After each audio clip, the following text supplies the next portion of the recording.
Hello everyone, তোমরা কেমন আছো? তো আমরা চলে এসেছি আবার 2 বছর পর। 2 বছর পর কেন বললাম সেটা তোমরা আগের ভিডিওটা দেখলে বুঝতে পারবে। তো আমাদের এখানকার রাসমেলা তো স্টার্ট হয়ে গেছিলো। আমাদের এখানে রাসমেলা স্টার্ট হয়েছে, আমরা যাবো না এরকম তো হতেই পারে না। তো আমরা গিয়ে ফার্স্টে খেয়ে নিই ঘুগনি, যেটা ম্যান্ডেটারি, ঠিক আছে।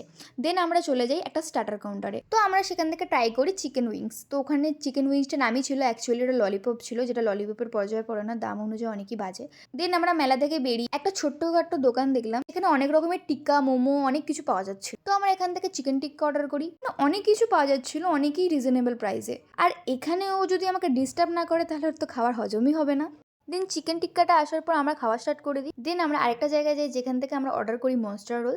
তো মনস্টার রোলটা সত্যি বলতে কোয়ান্টিটি অনুযায়ী আর দাম অনুযায়ী অনেকটাই রিজনেবল ছিল, আর খেতেও জাস্ট ওয়াও ছিল। মনস্টার রোলটা এতটাই টেস্টি ছিল, আমাদের এখনো মুখে লেগে আছে। যাই হোক, চলো তোমাদের সঙ্গে নেক্সট ভিডিওতে দেখা হচ্ছে। ভিডিওটা যদি লাইক করে দাও, চ্যানেলটাকে সাবস্ক্রাইব করে দাও। তোমাদের সঙ্গে নেক্সট ভিডিওতে দেখা হচ্ছে। টাটা।